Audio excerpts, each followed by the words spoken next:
You're listening to Parasearch Radio, news, views and reviews from the world of the paranormal from across the UK and beyond.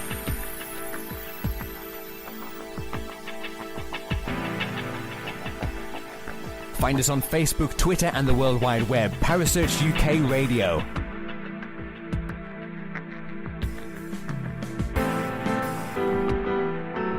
Parasearch Radio, broadcasting to the UK and beyond.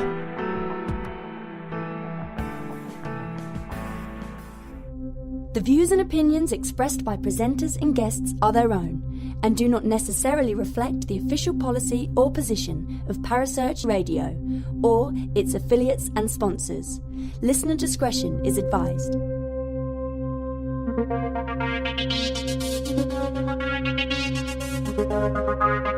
You're listening to The Spectral Zone with host Caz Rooney.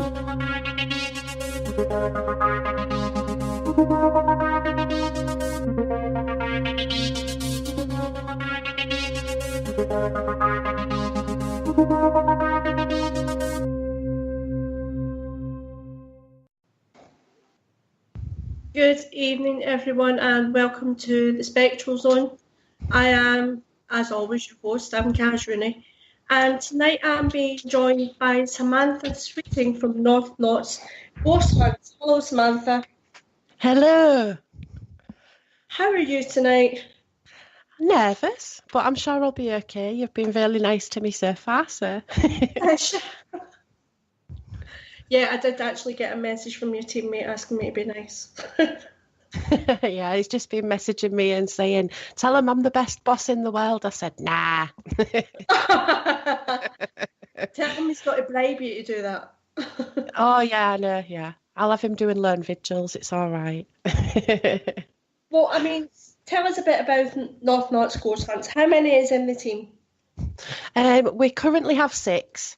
Brent started the team he started the team last year sometime. Yeah. So, you've been quite busy from what I've been looking at. Samantha. And I think we've lost her. Oh, it looks like we've lost Samantha for the moment. Bear with us. We'll try and get her back. Bear with us. I don't know where she went. I don't know. She was there and now she's disappeared.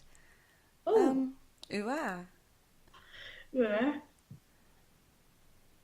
Okay, let's see if I can do this. In the meantime, why don't you fill them in a little bit on some of the locations that North Knott's do? Okay then. North Knott's they've done a few places actually. They've done Strelley, they've done Derby Gall, they've done Annisons. She's back again. I'll leave you with her. I'm talking away then, and I didn't realise you'd gone. Right, sorry. Tell us about your teammates. Right, okay. Brent started the team sometime last year, and in October I met him when I went to Annisons when we did a ghost hunt there, and I went along with my friend Gary to go and help out. Yeah. At the end of the night, he told me that I'd done really well, and he asked me if I fancied going to Derby Jail and helping out there as well. So I did. And since then, I've never looked back. But sort of become part of the team, part of the fabric, I think, because we contact each other every single day. Oh. Since then, we've also got Christian and Richard, and we've just added Glyn into the fold as well, who's the spirit medium from Brent's neck of the woods. They're both based sort of in the Nottingham area, and Christian and Richard from Grimsby, and myself obviously from Hull. And Gary's also from Hull, so that there's 6 of us, and that's sort of how it's worked. It's all of a sudden come together since October, and it's gone from strength to strength. We're amazed. Wow. The thing is, Samantha, I mean, your teammates aren't here, obviously, but to go a little bit into yourself, your paranormal background, I mean, you did tell me you've been doing this for quite a few years. What got you into this? Well, I've been sort of involved in the paranormal for 16 years now, but it was when I was 18 that I had my first sort of experience of anything paranormal, and it was quite personal, but I'll share it with you. It was I'd had my mum round at my house, and it was near Christmas, and I was just seeing her out of the door, and you know when a person has a smell about them. Yeah. My granddad always smelt of imperial leather soap. And me and my mum sort of both had this, there was like a cool breeze that went between us, and then we both got the smell of the imperial leather, and we both looked at each other and went, oh, Granddad, you know. Then I went into, my mum had left, and I went into the house, and the guy I was with at the time, Jason, he'd gone to bed. Yeah. And I just sat on the chair and I said, Granddad, if that was you, can you do something and prove that, you know, you've been here? And I don't know what made me say it, but I just said Mum's Christmas card. And then I went off to bed, thought nothing else of it. Next morning, came down, made my brew, put the telly on, and looked up, and my mum's card wasn't on the wall anymore. It was on the fireplace, and it was placed neatly on the fireplace with the 4 pins on top of it. And nobody knew I'd asked for that. So how on earth can you explain it? So that was it was amazing.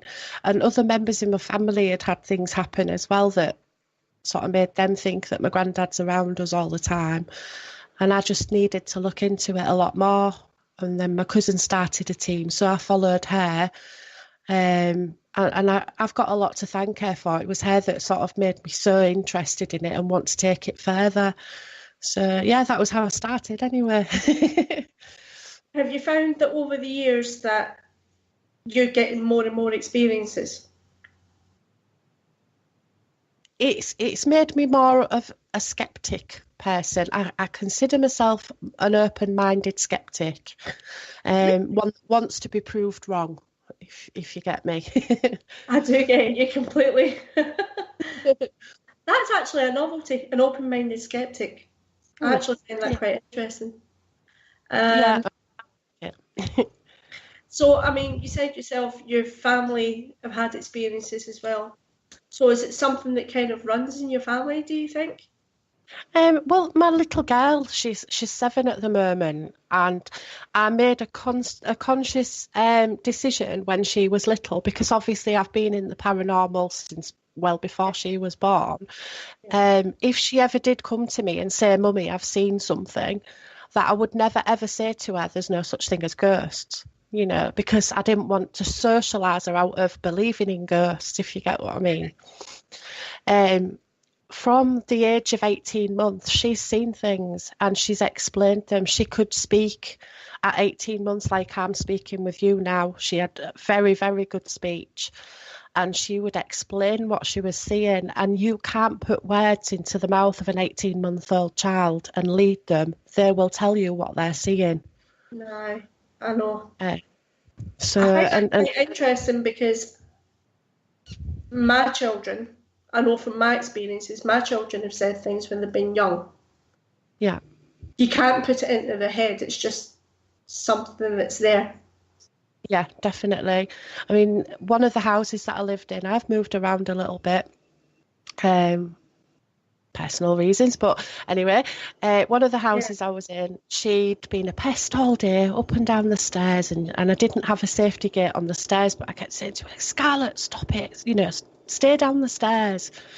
And this one particular time, she come running down the stairs, she was screaming her head off, Mummy, Mummy, Mummy. I said, what's the matter? What's the matter? There's a man at the top of the stairs.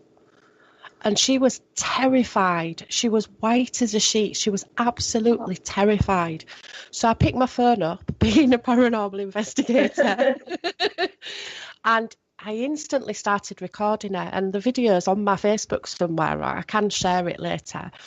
But I asked her to describe what she was seeing, or, you know, who she'd seen up. And what she described to me sounded like the Frank Gallagher character from Shameless. Yeah. She described him so well, you know, and I was so shocked and so amazed. But obviously I went up, there was nothing there. So how can you discredit a child of that age describing somebody so clearly? You know, I don't think you can. I honestly do not think you can. What does she think of what you do now? she loves it. I come down in the morning on a weekend and she's got Ghost Adventures on. She's Zach Bagin's biggest fan. She'll watch horror films. Nothing phases her. I mean, I get people saying to me, but she's 7, you shouldn't let her watch things like that. I have no control over it. She comes down in the morning. She knows how to work the TV and how to get these things on. I've caught her watching The Conjuring 3 with the nun in it. And she loves it. She's amazing. So that's probably down to her mum then being so open-minded and... Yeah, definitely. Yeah. I mean, all my kids are in. I've got 4, but the three of them are grown up and they're all interested in it. I'm actually bringing my son with me on Saturday to our first event of the year, and it'll be his first paranormal investigation. He's done a bit of urban exploring. Yeah. And he does like the ghosts and stuff like that. So he's going to really enjoy this, I think. So where are you going to be on Saturday? On Saturday, we're going to Mill Street Barracks in St Helens. This will be my second time going there. Yeah. I'm quite looking forward to it. I can't wait. I've got withdrawal symptoms because it's so long since we did an investigation. The last one we did was in December. So, you find that though, don't you? It goes kind of quiet over Christmas. No one can afford it, let's be honest. We can't afford it over Christmas. So it goes slightly quiet, doesn't it? Yeah. Well, what we said is next year we're not going to have such a long break. We're going to book something, but a really nice, cheap venue for January so we can all go and not have to wait this long. Well, do you know what? I'll actually speak to you about that off air. Yeah. Because I know somewhere that it might suit you. So in the past, I mean, with the team, obviously, where have you investigated? You've done Strelley as well, haven't you? Yeah, I did Strelley with Brent and North Notts, and we had a really good night. We had quite a lot of guests that night. The building itself... Personally, I'd say it was a little bit flat that night. We were a bit unlucky, but that was my team. The other team had a lot of experiences in the stairwell. We had a lady who, Debbie she was called, I think, she was took over, or, allegedly took over. And we had Richard there. He's a training medium at the moment. He does open circles and things like that, and he works in a spiritualist church as well. And obviously he knows how to handle things like that. And the lady afterwards was so grateful to him because he sort of pulled around from it, but she had pains in her stomach and pains in her chest. Wow. And she had awful feelings. And this all happened in the stairwell. But obviously that was with the other team, so I can't tell you all the ins and outs of it, but it did happen. And she was so grateful afterwards. I seen, the aftermath of it when we sort of went down for a break. So, yeah. So you gave it a bit of a hand, really? Yeah. Lovely venue, though. Absolutely beautiful venue. So do you find that the team, I mean, obviously you working together as a team, but do you find you all have different strengths? Yeah. Well, I mean, some of us are more interested in the more spiritual side of it, like Rich, for instance, and some of us are into the more sort of scientific side of it. Gary is an absolute whiz with the EVPs on the voice recorders. He's got a SoundCloud and it's absolutely jam-packed full with the EVPs he's caught of. But I mean, I've worked with Gary for a lot longer as well. I've known Gary a lot longer. It was him who got me involved with Brent and asked me to go along to the Annisons building in the first place. But he's fantastic with them. He catches everything. He's just got a knack for it. I don't know how he does it, but he does. We've also got Christian. He's into the whole photography side, and he also creates all our posters and advertisements and things like that, for us. But he likes to sort of flirt around during the night so that he can take his films and his photographs and everything. So, and then I'm sort of the mouth on a stick. I'm the one that does all the talking, as you can tell. Brent's very quiet. But Brent likes to set up his SLS and all that and fiddle around with all his gadgets and stuff. Yeah. So, yeah, we've all got different strengths. We all enjoy different things. And, I've not worked with Glyn yet. He's obviously very new. He's not joined us on any yet. But I'm looking forward to working with him and seeing what he does as well, because he's the spirit medium himself, Yeah. So that'll be good. Well, it sounds as if you're going to have an action-packed night on Saturday then. Hopefully. I'm looking forward to it. So I really do hope so, because it's been so long. I'm desperate to find something. So this year, I mean, obviously I haven't had much time for us to chat, but you do have quite a lot going on this year, don't you? Oh gosh, yeah, it's packed, absolutely jam-packed. We're struggling now. We've got venues coming out of our eyeballs, and just not enough year to book them. People are contacting us now and saying, would you like to come and investigate here? It's not just us contacting venues. It's since we worked with Richard, he's done us so many favours, that man. We can't thank him enough. He's been lovely, Richard Felix. Yeah. After we caught the EVP at Derby Jail, I don't know whether you heard it, did you? No, I haven't. It was one we caught in the condemned cell. Richard did share it. I'll share the video of that again later as well if you want me to. Yes. It does swear, just to warn listeners if they that the EVP we caught swore.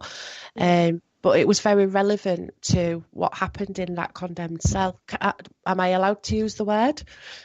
Yeah, it says explicit on it. It's fine. Okay. Well, my friend Niall, who'd come along with us, he'd asked if there was a murderer in the cell. Yeah. And it said no. And then he said, I bet you are. I bet you're a murderer. Something along those lines. And the EVP we caught then was, rather come to fuck. Wow. And when we played it back, it was so clear. When we played it back to Richard, he was astonished. He couldn't believe it. He instantly went live on his Facebook and he played the EVP so that everybody could hear it. And then he told the story. The last man in that cell who was condemned to death, he was a rapist. Oh, wow. And exactly, and it fits in perfectly, doesn't it? He'd been asked if he was a murderer and he said no, and then it was rather come to bleep. Yeah. So yeah, it just fitted in so perfect, and Richard was over the moon. And since then he said, I want to come and work with you again. I want to come. You're a great team, and he just it's been brilliant. It's been fantastic. Well, do us a little favour, Samantha. Make sure you share that onto the radio group page. Yes, well, definitely. So everyone can kind of hear it for themselves.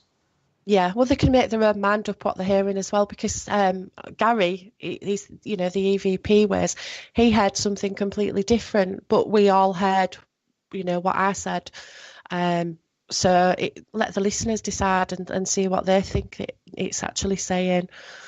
In fact, while we're on air, because Brent's probably listening, isn't he? I think so. Well, if you're listening, the teammates I've got it on anyway. I'll see if I can find it, because I'm actually online. I've got it on in front of me anyway, so I'll see if I can find it and I'll try and do it. But don't expect in-depth answers to questions while I'm doing this. Oh, no, you're fine. So this year, out of all the locations you're going to do, which one are you most looking forward to, do you think? Oh, Grimsby Town Hall. We've been there today to go and have a look. We did a walk around and a meet and a greet with the lady who's in charge there. And oh my God, it's amazing. It's massive. We've got the magistrates' court, we've got the mayoral chambers, the banqueting hall, and there's also the cells downstairs that's now been turned mainly into a museum. Yeah. It's amazing. And I don't know whether you've seen on my page, but I was just taking random photographs all day today, and I've caught something. I wasn't expecting to catch anything, but in the council chambers, they just had a meeting, and all the councillors had cleared out.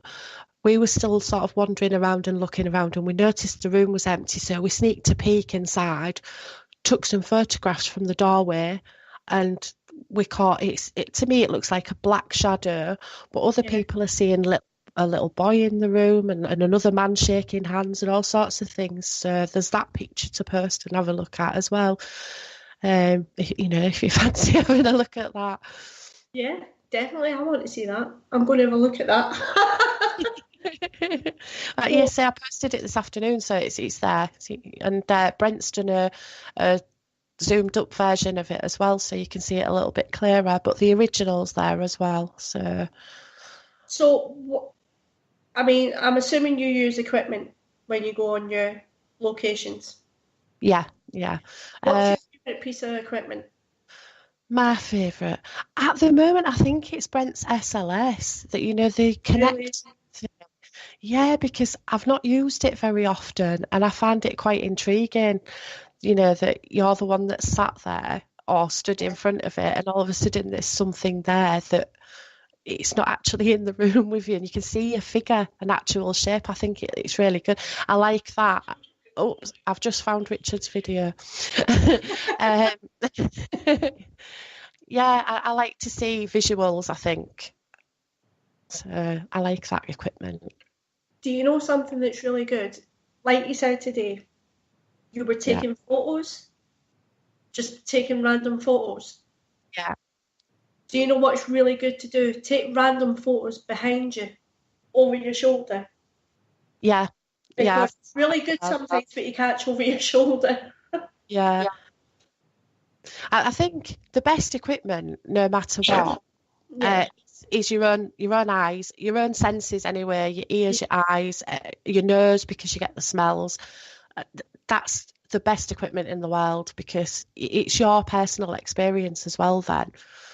So, have you found that you've gone into a place before and you're just drawn to one particular part of the building or a certain room? Or I've found the opposite. I've gone in a building and thought, oh, I can't go in there.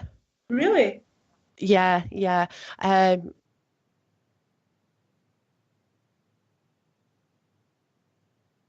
I think Samantha?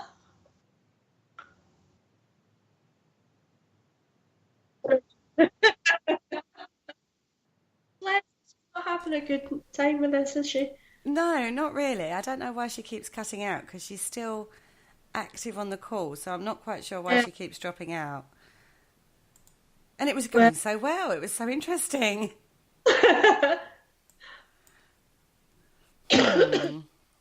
Okay. Well, that's the joy of internet, isn't it? Joy of the internet, unfortunately, yeah. I can't. Keep talking, guys. She'll pop back in a little second. She will. She'll pop back in just a minute, I'm sure. Okay, let me see if I can't even re-add her because she's already in the call. Okay. Everyone, if you're listening, whoever's listening, please go along to North Knots Ghost Hunts. Give them a little bit of a like. Go and look at the stuff that they've got lined up for this year, because she isn't joking. It is jam-packed. Mm-hmm. It is totally jam-packed. So they're going to be very busy this year. Oh, it's so busy. But like she said, they've been only going since October. And what an amazing feat they've done so far. Exactly. They've done absolutely fantastic. And I really need to get her back, because they're doing a charity event. And I've got to get a chance to speak to her about this charity event, because it is for a very good cause. It is something, we'd like people to support them in. Yeah, definitely. It's to help the homeless. It's for a charity in Hull called Raise the Roof. So we really want to get that in. So we need to get Samantha back so we can ask her about that. doing my best this end to get her back into the call. I know. Yay! I think she's here. I think she's back with us again. Yeah. I'm dropped back out again. Leave you two ladies to it. Thank you. Are you okay, Samantha? Yeah, I don't know what happened there. Just went. I'm talking away again, and you'd just gone, and I thought, whoa, it's gone quiet again. Right, we'll start from where we left off. So Yeah. you've gone into a place and you felt you can't go in there. Yeah. Did you not hear where it was? Not a thing. We heard you can't go in there and that's it. I went into the full explanation as well. Oh, right. The actual place it was, believe it or not, was 30 East Drive, and it was the bathroom, just the bathroom. Really? Yeah, I had an overwhelming feeling of terror and just really did not want to go in that bathroom. And obviously, during the night, you need to use the loo. Yeah. You know, I made my way. I would rather go down those stairs on my own and make my way out to where that coal shed is and go and use that one rather than the one in the bathroom. You know what? I do actually have to say I spent 3 days in there last year, and I actually found it quite funny because people wouldn't use the top bathroom. They would actually be just kind of politely wait until they could get into the bottom bathroom. It's weird, that, isn't it? I wonder if other people felt But I it. didn't find it strange, the top bathroom. So I have had the feeling in other places as well, but that was just the one that had the strongest feeling. In Annisons, there's a small area. Have you ever been there? no, I haven't yet. There's a small area, and it's sort of in the middle of the building, and it's where a little set of stairs sort of spiral down, where you can go out of another door, and that was used as the embalming room, I'm led to believe. Yeah. And that gives me an overwhelming fear of and dread and feeling of like terror. I really don't want to go down those stairs on my own. And I did a pop-up scare event with Ralph Keaton at some point in February last year. Yeah. And I was dressed up as a murderous bride with blood all over me and everything. And I had to go down those stairs on my own, and it terrified me. I was really, I'm walking down the stairs in this huge wedding dress covered in blood in this old funeral parlour. And I'm a seasoned ghost hunter, you know what I mean? But I was absolutely terrified walking down these stairs. Luckily, I sort of managed to get down really quickly in this big dress and shoes, get out of the door and shut it and just put it behind me. But I didn't want to do it again the next night, because we did sort of 3 pop-up scare events in one night, and I had to do that 3 times. So, and I chose a different way to go out the next 2 times. I've actually found, I mean, I've been in a couple of locations, I've mentioned this. I don't know if you've actually experienced this yet. But it was actually, one of them was a graveyard. And I went in, but I went in with the person next to me is also an empath and sensitive, the same as me. So as we walked in, and it was like somebody just slammed a big glass wall in front of us, and we couldn't go any further forward. Have you had that one yet? Actually, yes. Since you've It's mentioned strange, isn't it? yeah. But mine was a graveyard as well. It was at a church. It was St Giles Church in Hull, which is just near where the old maternity hospital used to be and the prison. And I was with my friend Adele. We'd gone to do this mini ghost hunt, you know, being brave. And as we went to walk through the gates, it was like we hit a brick wall. We had, it was one of those silly old phone apps, you know, that sort of bring up words and things like that. I mean, I don't trust them. I don't believe in them. But this phone app just came up with "get out," you know, and it was a speaking one as well. But we walked in there, hit this brick wall, and then this phone app said "get out." Yeah. So we left rather rapidly. Well, something I want to bring up, I mean, this little story will actually bring this up. I was in a graveyard in Nottingham. Yeah. And as I've walked in, this has happened. And I thought, right, we can't go that way, so we need to go another way.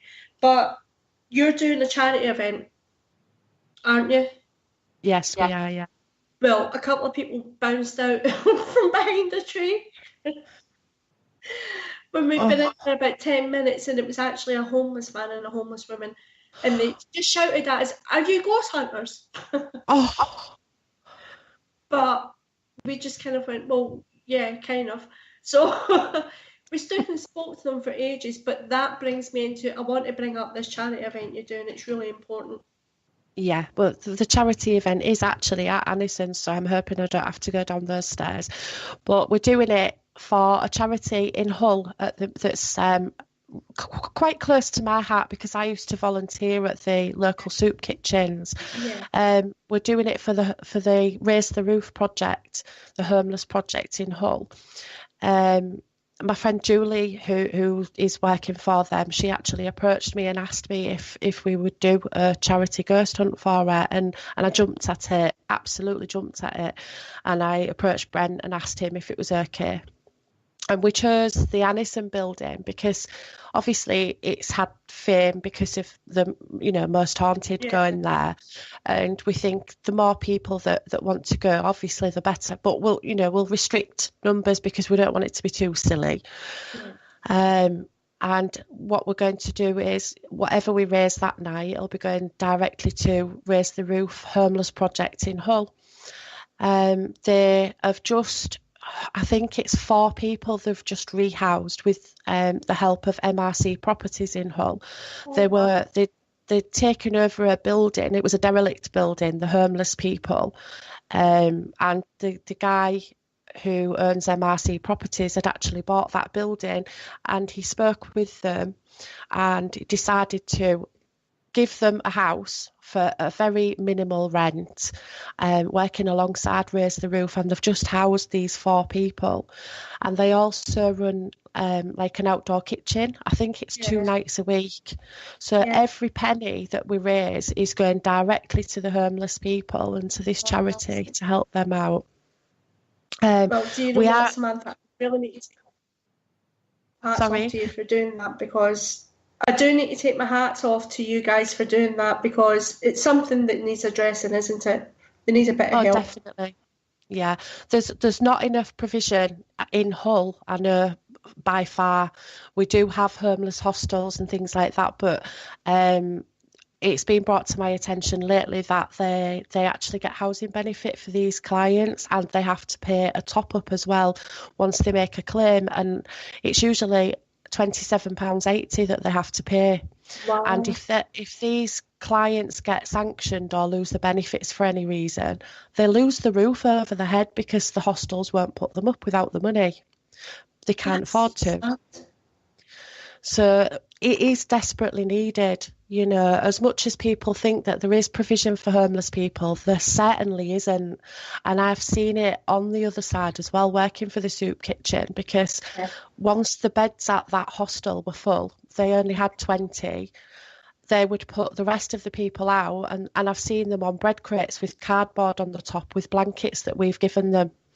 All huddled up together. I had to give it up in the end because I couldn't stand going home to my warm house and seeing that at the end of the night. So it's very close to my heart, and I can't wait to do it, and I can't wait to just put something in to help. Well, a little bit like yourself, Samantha, the charity's actually closed down now, but it was a charity, and every Friday what would happen was me and my daughters would make all these sandwiches up and we'd spend all day in the kitchen just making cakes and making things. And we put them all in bags. We put them in things in individual sandwich bags. And 2 of my friends ran a charity, and they went into town 3 times a week and handed these out to homeless people. Oh. And they knew what nights of the week they would get them and where they would get them. But now I live in Doncaster. There is a big homeless problem here, and the council have restricted that. You can't do that anymore. So the charities had to close down. Yeah. It's terrible. They need so much help. I mean, these people get into it like a downward spiral that, there's nothing there for them.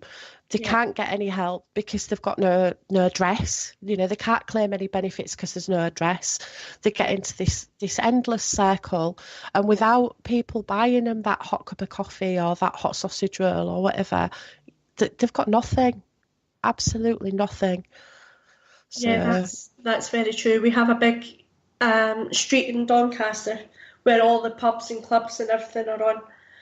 Called Silver Street, and I actually don't go nights out anymore because on Silver Street, because I would spend more time running into the bakeries and buying sausage rolls yeah, and hands about than I did going out. So I don't go out anymore because it's quite horrible to see. Yeah.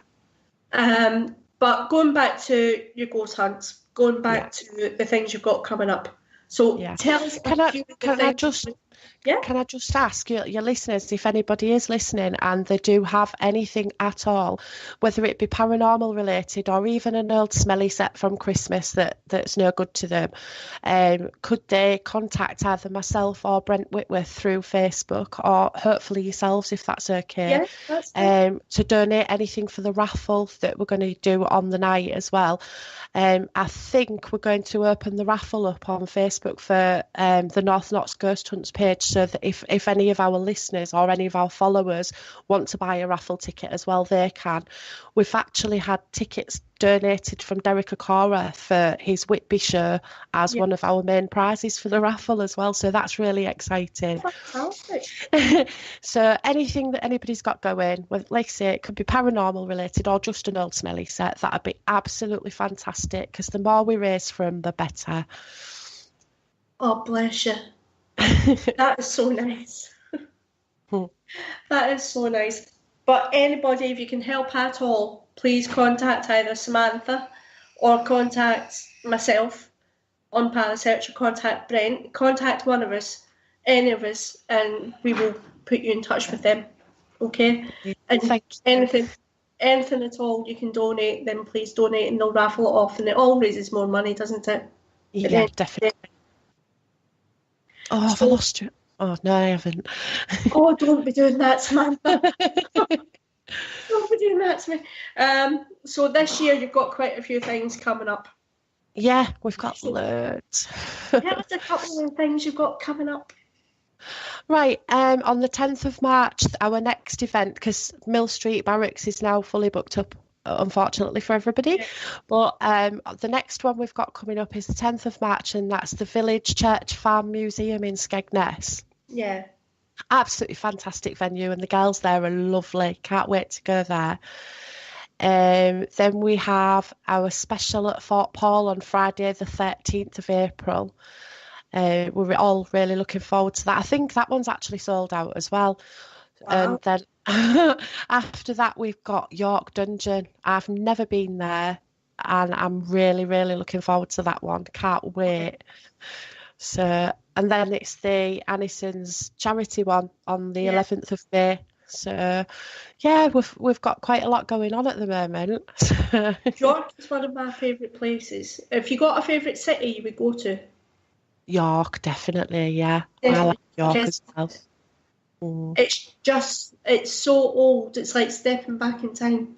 Yeah. All the cobble streets and all the little buildings. And have you been to Hull though? Because Hull's quite like that in the old Yes, time. it is. It is as well, isn't it?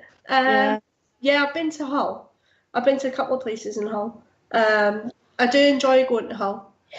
I think if you had to pick a favourite place in Hull, where would you go? I was asked this question the other week, but I'll give you it again. It's Hull New Theatre, without a doubt. Every single time I went there was something different that happened. It was amazing. Now, like I said, I consider myself an open-minded skeptic, but that place makes you question everything. We had one night we were all sat in the auditorium, every single person that was there, it was only a small group of us, and we were looking towards the stage, and you know they have a deaf loop system so that deaf people can hear, the performances and stuff. Well, this deaf loop system was linked up and could only be switched on in a room right at the back of the building. And this room was locked up. We had the caretaker, Stuart, with us. Mm-hmm. Nobody could get into it. And the death loop system, when you press the button to switch it on, both lights come on at the same time. Okay. We were asking for the lights to come on and off, and we were asking randomly, can you do the left one? Can you do the right one? Can you do the right one? And it was doing everything we asked, you know, randomly lighting up either side of the stage, not both together, one at a time. But Wow. the only way they work is by pressing one button and both of them come on. How on earth do you explain that? You can't explain that, really, can you? There was 20 people sat in that auditorium looking at it, and all of us experienced it, and we were all absolutely amazed. We even had an electrician go in and check it and make sure there was nothing wrong with it, and he said it was absolutely fine, and even he couldn't explain it. So yeah, without a doubt, that building, I think somebody's got sort of sole control of it now, you know, one of these teams where they sort of keep it for themselves, unfortunately. So, but if I could go back there, I would. I'd go every night. Now, have you ever been to a place, this is one of my bugbears, I mean, I agree with what you have said earlier, you've got to rely on your instincts before anything else. Mm-hmm. Rely on what you sense and what you think and what you're feeling, and I do agree with that. But have you actually ever been to anywhere yet where your equipment just dies? Yes. That drives me nuts. It's done that at Annisons quite a few times. We've gone in with full batteries because obviously, you know, you go with everything fresh batteries in everything charged up, and we've gone and nothing works. Cameras, you know, voice recorders, laptops that you're linking up to something, nothing. Everything's just gone, you know, and you're stuck with your eyes and your ears and your nose and your hands, and that's it. Yeah. But then you can go out again, go back in, and it's all right. It's madness. That's the thing, isn't it? It's so maddening, isn't it? You sit there for about an hour trying to get this thing to work. It doesn't work. So you walk away and leave it, go, well, it's not going to work. You might have changed batteries. You could have done all sorts. It's not working. Then an hour later, the thing suddenly starts working on its own. You think, really? Really? Are you really doing this to me? Now, something we have brought up a few times on Parasearch, we seem to have come across this thing where people from the UK always want to go to the USA and investigate. Oh, yeah.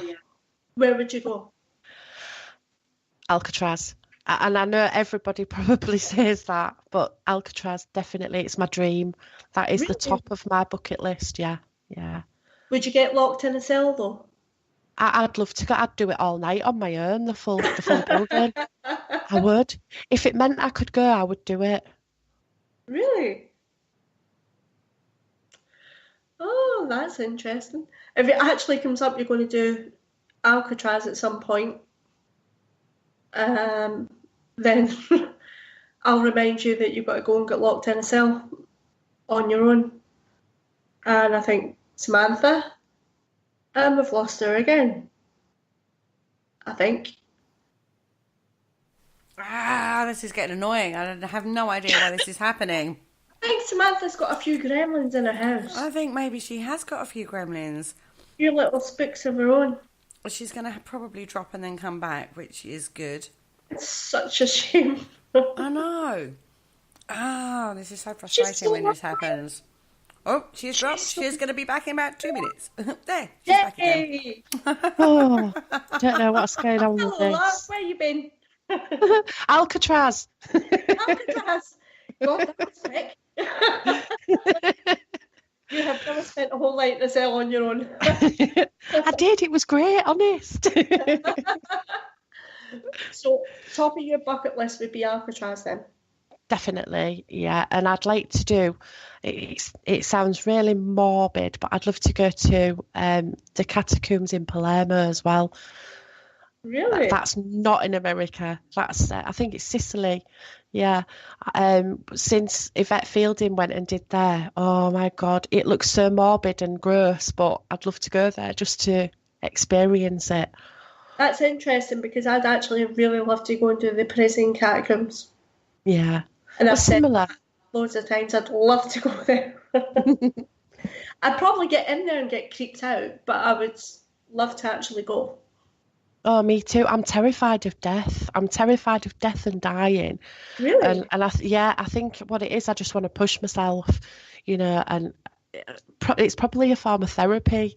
If I walk into a huge catacomb that's full of these bodies looking down at you that are all sort of, rotting away and stuff, I think it's a form of therapy for myself. So, thinking on your teammates, where do you think they would like to do? Have they said? Do you know, at the moment, everyone's so enthusiastic. I think they just want to go anywhere, absolutely anywhere.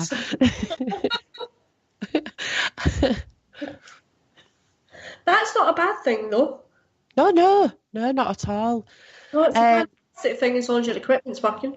Yeah. Like my phone keeps cutting off. I do apologise for that. No, you're absolutely fine. Don't worry, so that's fine. It's just we're saying we're having such an interesting chat and then you've disappeared and we're like, oh no. I think it's because I've got boys upstairs on Xboxes. I did tell them not to put them on for an hour, but you know what teenagers are like. I've got 4 teenagers. You have my full sympathy, believe me. I've got 3. Well, actually, my daughter's nearly 23 now, but the boys are both sort of that age where they want to be on Xboxes and stuff all the time. So, yeah, it's terrible. Tell me about it. I've got that here as well. So, going forward then, you've got a full patch here. Mm-hmm. You're going to be so busy. Yeah. Do you think you're going to keep up with it all? Probably not. I'm already on the verge of a nervous breakdown. Do you know what? Yeah, it's to me, it's my break. It's my escape from the everyday drag of family life and keeping everything going. I walk away from the house. I know the kids are in good hands with my mum or the boys. So I can walk away and I can go and I can enjoy every single investigation. And I love meeting all our guests. Yeah. And, I think it's just a great night out. You're not getting drunk, so you're not wasting money that you can't afford. Yeah. You're having a good giggle and a good laugh and enjoying a beautiful building most of the time. So, yeah, I think I'll manage. The thing is, Samantha, you're saying there you have a good giggle. When you go on investigations, you do have a good laugh as well. It helps raise the energy, doesn't it? Yeah, I think if the more of a giggle you have, the better the energy is, and the more things do happen, or it seems that way. Yeah. A lot of people go in and they might have a bit of a downer, or somebody's upset, they've had a bad day or whatever. And sometimes you find that, they're under a little bit of a cloud. So if you lift the spirits a little bit, everyone feels happier. You're all having a nice giggle, and then something will happen and everyone's like, oh, what was that? And it's just great. I love it. And I'm the one that runs towards it as well instead of away from it. Really? Yeah. Oh, yeah. Right, I probably shouldn't ask, but I'm gonna. I'm gonna. Right, so there's one member of your team that gets freaked out a little bit. Who would that be? I've been known to freak out. I think it'd be me more than anybody, because the boys, they're all dead brave. They really are all dead brave, all of them. So I'll take I'll take one for the team here, and I'll say it was probably be me. I do run towards it, but I do get freaked out as well. And I've been known to be a bit scared at some points. And I'm sure my boys will look after me. Well, listen, Brent, if you're listening, Samantha's just taken one for the team. Yeah. She's also said you're the best boss. So that's a lot of chocolate you owe her on Saturday. Oh, yeah. Chocolate. Yeah. Chocolate. Yeah. I always think of him making me a coffee instead, but no, he can bring me chocolate. chocolate will be fantastic. Keep you awake as well. Yeah. Right, so the other thing I was going to ask you about, I usually do this at the end of the show, but since we're on the giggle factor that you have on investigations, what's the funniest thing that's happened while you've been investigating? I've had over the years, I've had so many. My mind went blank. You know, when you might ask me this question. I actually gave Samantha a heads up. I was going to ask her this question. I thought of a couple that they were quite funny at the time, and I think it must have been one of those cases where really you have to be there. But we'd gone on, it was more of an urban exploring thing, to the old Nocturne Hall hospital grounds. Yeah. And it is absolutely huge, that place. You get lost. It's so massive, and it's all derelict, and it's pitch black, and outside it's nettles and thorns, and you know, you get hurt, you're climbing through windows and through doors with no glass in, all sorts of stuff. And we'd been investigating all night, and Niall, who'd driven me there, he said, I'm going to have to go, Sam, because I'm at work in the morning. So I said, yeah, let's start making our way out. There's a big group of us, and Christian, bless him, he said, follow me, I'll get us out. And we were walking for an hour. We were walking for an hour just to get out. And in an hour, we ended up exactly at the same spot where we said, shall we start making our way out? This was at midnight, and it was like something from a horror film. Really? You know, where you end up in the same place and you think, oh, God, some mad, crazy killer's going to come and pick us off one by one in a minute. So I said to him, right, Christian, we've followed you for an hour, now follow me. You know, being a woman and all that, no sex. Yeah. I got to the gates in 5 minutes. So, yeah, that was one. And then the other one, I'd gone to the Derby Royal Infirmary just before, I think it's been knocked down now. Yeah. But it was an investigation with Phil and Sarah Wyman. And I took a friend with me who was a big burly fireman. And he was so terrified, he laid on the floor in one of the offices and refused to move. And I just cried laughing at him. Aww. I could not stop laughing. That sounds awful, doesn't it? But he was massive, this big, strong, burly fireman who's probably been in burning buildings and saved people's lives. And, you know, he was so terrified on this investigation that he just laid there and wouldn't move. So, yeah, well, that was quite funny. You're saying but I think it's funny. Do you know why I'm saying I do want to laugh, but I mean, I've actually done that before. What actually happened was someone freaked out in a graveyard. Yeah. And it was kind of like, don't leave me. And I went, what are you freaking out about? And I left them to it. I actually left them to it. Because I thought, why would you come into a graveyard if you're frightened? Seriously. I'll be honest with you, I don't like graveyards. There's two things that freak me out. One of them is graveyards, and the other one is monks. If anyone mentions the M word where I am, that's me freaked out for the entire night. So, oh God, now I've just told all the team, haven't I? You know I'm going to suffer. Yeah, you have. You're going to get them all coming up with your maths on Saturday now. But yeah, monks freak me out. As soon as anyone mentions that word, I'm done for the night. Yeah, absolutely. I don't know what it is. No, mine is porcelain dolls. I don't like porcelain dolls. Yeah, they're a bit scary as well. There's one of those at the village in Skegness. Really? Yeah, she's in the old mud and stud house, and they've taken her out several times and put her in the skip to try and get rid of her. Because it's a really old, horrible, ugly-looking thing.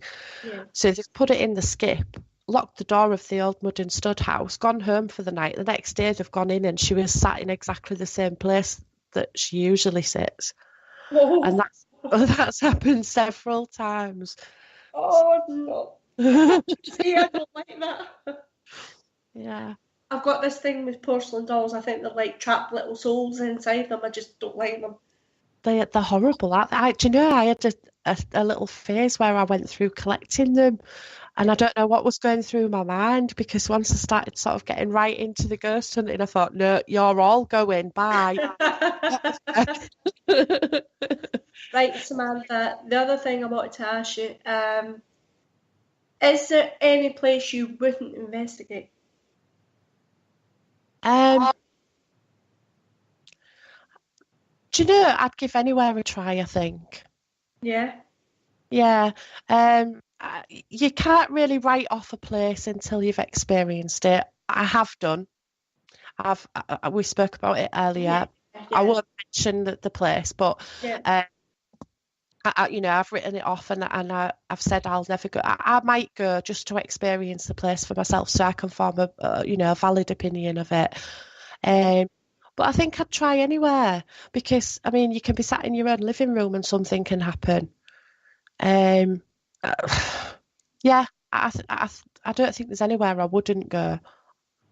And not only that, I've done the urban exploring as well. That's another little hobby of mine. I like to take the camera out, and I've been to some. I like doing that. Yeah, really, really scary place. Have you been to the old doctor's house near you? Yes. Oh, I love that place. Yeah. Absolutely. Who doesn't love that place? But yeah, I've done a lot of that. So I like to go for the depths as well, taking the pictures and stuff. Yeah. So yeah, I'd go anywhere. Wow. Go you. That's impressive. Usually there's somewhere that nobody will investigate. They go, no, I'm not going there. But you've just... I want the experience. That's what I'm out for. So, yeah. You've got to give everywhere a chance, really, haven't you, to get that experience. I want my holy grail. Well, I mean, not to harp on, but remind everyone again where the charity event is going to be and where they should go to get places. Right. The charity event is May the 11th and it's at the Annisons Funeral Parlour in Hull. If you want a ticket, you can go along to our page, that's North Notts Ghost Hunts, and you can click on the big blue Book Now button. If you have any problems with that, just message myself or Brent and we'll sort you out, not a problem. If you have any donations at all for the raffle, contact myself, Brent, or yourself, Caz. Yeah. Or the page, just message the page and let us know, and we'll do our best to either get it picked up or find some way of getting it posted to us or whatever. But anything at all, old smelly sets, anything, any paranormal books you've got, whatever. Or if anybody's got any big things like Derek Okora gave us his 2 tickets to his show, any of good listeners have got anything like that, be brilliant. So. Well, I spoke to Brent last week, so I've given him 2 places for the Chocolate Factory in October. Oh, excellent. Thank you very much. Oh, you're very welcome. I mean, this charity is really important. It's important to try and do a little bit. We've got the platform to do it.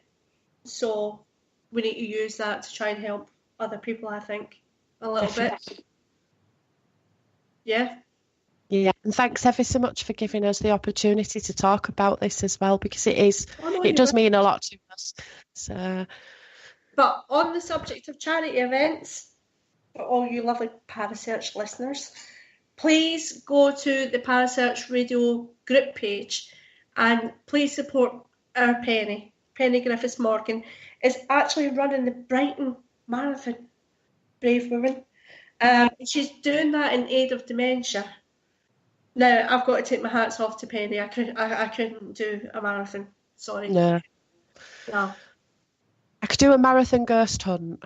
We could do a marathon ghost hunt. That would work. Yeah. I couldn't run a marathon. So please, if you can, support Penny. If you can, please go and support North Notts Ghost Hunts and do a little bit for other people, not just ourselves. I mean, we get the privilege of going to investigate these places. So if we can do something for other people while we're doing it, that's just spot on. That's fantastic. Exactly. Yeah. So, Samantha, thank you so much for coming on here and speaking to me and telling me what you guys are going to be up to in the near future. Thank you very much for having me. It's been absolutely fantastic and you put me at my ease as well. Thank you. Do you know what? You're a little dream. You honestly are. She was so nervous before she came on, bless her. But everyone, please remember you can follow Parasearch on Twitter. You can follow us on YouTube. And obviously you can find us on Facebook. You can go and look up all the previous shows. You can listen to previous shows. There's so much you can do. So please just go over to the group page and look at all the other shows that are on there as well. But Samantha, thank you again. Thank you. Take care. And everyone, good night. Good night. Good night. Thank you for listening. Don't forget to join us for more shows throughout the week. Find us on Facebook, Twitter, and the World Wide Web to keep up to date with all the shows right here on Parasearch Radio.